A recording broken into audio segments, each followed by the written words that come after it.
get a piece of paper, get a pen, draw 10 boxes, give a box 4 lines, because we're going to go over 10 steps on how you can achieve financial freedom. Let's do it.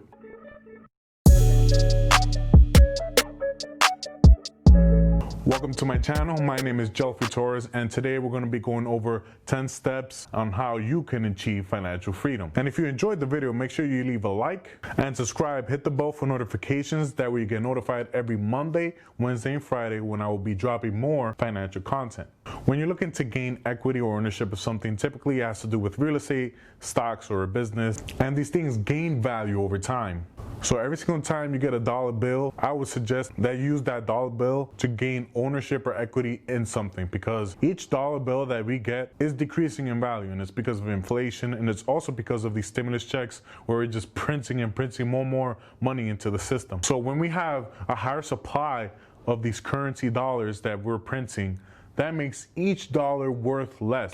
As you can see in this chart here, you can see as of May of 2020, you can see the value of the dollar has dropped drastically, and this is because of inflation and of the stimulus checks. And despite the drop of the value of the dollar, the stock market rises, and that's because corporations are investing in getting more equity, more ownership. Our second step to financial freedom is to get good debt in order to gain equity. Bad debt is when you use debt to get something that brings in no monetary value to you. Good debt is when you use debt to gain equity or to become an owner of something.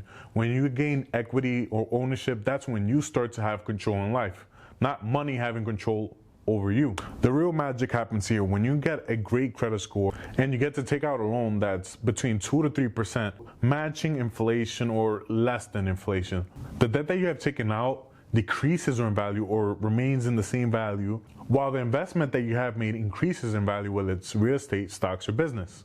As long as you use debt to buy something that will increase in value, then you're leveraging debt in the right way, when your debt will be decreasing in value as your asset will be increasing in value. Our third step to financial freedom is to value ownership over hourly wage. What do you prefer, to get a good hourly wage or to own something? The answer may seem obvious, but based on the actions that some of you guys may be taking, then you prefer to have an hourly wage that pays a lot and quickly. Because even if you become an owner of something, it doesn't mean that you get any money out of it, or it doesn't even guarantee that you get any at all. There is risk in ownership, but the best thing about it is that you have control over it. The hourly wage controls you because you are trading your time for the money.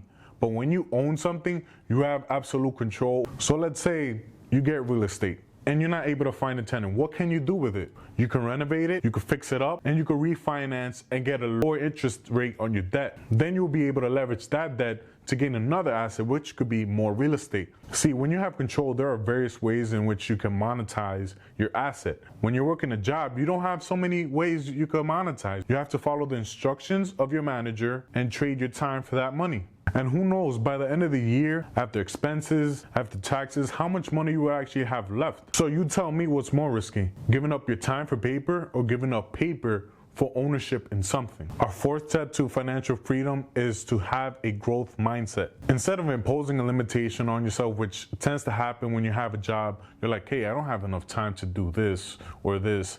You have to realize that all of that is self-imposed. You have control no matter what. You can choose to stay in the job. You could quit the job. And I know this may sound risky, but at the end of the day, the market always changes. You have to be adaptable. The jobs of yesterday are gone today. The job that you have could serve no value tomorrow. So we always have to adapt to the market. And let's say that you do quit your job. What are you going to do then? How are you going to create value? Because pretty much the way that you make money in society is by creating value. And the way that you can scale that value is to make sure that you're able to bring value to a lot more people. When you're working a job, who are you bringing value to? Possibly your manager, possibly your boss, but it's not that many people. The boss is actually bringing more value because they're putting people together to create a service or a product for many other people. In the grand scheme of things, an employee is easily replaceable. There are many other people that could work your job who have similar skill sets as you, who speak the same languages as you. To be an employee is very competitive. And also being a boss is very competitive, but it's even more competitive. And I would say the competition in business is much more healthy. It's at the convenience of the consumer. So at the end of the day, what we're doing is making the world a better place, making things easier for each other. Just because you have a job, you cannot close your mind to opportunity.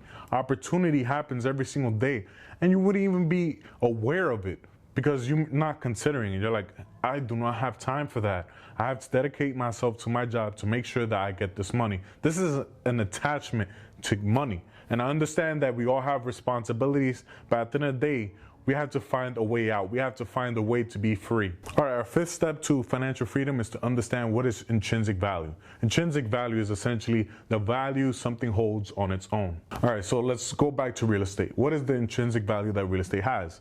People can live in it, people can work on it, people can do a lot of things inside of real estate. All right, so we have to ask ourselves, what is the intrinsic value of a dollar bill? A dollar bill is essentially made out of cotton and linen, so that in itself, if you just have a dollar bill on its own, and let's just say we don't live in a society where, we value currency, because at the end of the day, currency is evaluated by the people.